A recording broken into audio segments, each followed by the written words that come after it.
కోరికని విచ్చలవిడి చేయకుండా ఒక ధర్మబద్ధమైన ముడి ద్వారా మనం సృష్టి యజ్ఞం చెయ్యాలి. ఇలా సృష్టి క్రమంలో భాగంగా బ్రహ్మ నుండే సంధ్య అనే స్త్రీ ఉత్పన్నమవుతుంది. ఆమె అందాన్ని వర్ణించడానికి మాటలు సరిపోవు, అంత అందగత్తె. ఆ ప్రభావం వల్ల బ్రహ్మతో సహా ప్రజాపతులు, మహర్షులు అందరి మనస్సులు చలిస్తాయి. అదే మన్మధుడు అంటే కామదేవుడి యొక్క సృష్టి. అంటే మనస్సులను మధించగలిగాడు కాబట్టి ఆయనకి మన్మధుడు అని పేరు పెట్టారు. ఇక్కడ బ్రహ్మకు మాత్రం కోపం వచ్చింది, ఎందుకంటే తన నుండి సృష్టి చేయబడిన సంధ్యపై తనే మోహింపబడేలా చేశాడు కాబట్టి మన్మధుడికి శాపం ఇస్తాడు. ఒక రోజు నువ్వు ఈశ్వరుడు యొక్క త్రినేత్రం చేత భస్మం అవుతావు అని చెప్పి శపిస్తాడు. తర్వాత మన్మధుడు వేడుకుంటే తర్వాత ఈశ్వరుడే నిన్ను బ్రతికిస్తాడు, భయపడకని చెప్పి దక్షుని కుమార్తె అయిన రతీదేవికిచ్చి మన్మధుడి వివాహం చేస్తాడు. అక్కడ నుండి రతీ మన్మధుల కారణంగా సృష్టి ముందుకు వెళ్తోంది. కేవలం లిటరల్ గా అర్థం చేసుకోవడం కాదు. ఇక్కడ సంధ్య అంటే మనందరికీ తెలుసు, సంధ్యా సమయం అంటే డే నుంచి నైట్ కి, నైట్ నుంచి డే కి ఉండే ట్రాన్సిషన్ పీరియడ్. ఇదే మన మనసుల యొక్క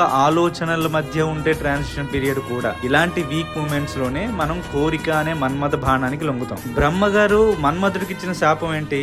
ఈశ్వరుడు యొక్క త్రినేత్రం చేత భస్మం చేయబడతావు అని. అంటే ఈశ్వరుడి త్రినేత్రం అనేది జ్ఞాన నేత్రం. నువ్వు ఎప్పుడైతే జ్ఞానాన్ని పెంచుకోగలుగుతావో అప్పుడు ఈ కోరికలు అనే మన్మధుణ్ణి సైతం అధిగమించగలుగుతావు అని. ఇక రతి మన్మధుల కళ్యాణం అంటే మన్మధుడు అనే కోరికకి రతీదేవి అనే ఒక ధర్మానికి ముడివేశారు. అంటే కోరికని విచ్చలవిడి చేయకుండా ఒక ధర్మబద్ధమైన ముడి ద్వారా మనం సృష్టి యజ్ఞం చెయ్యాలి అని.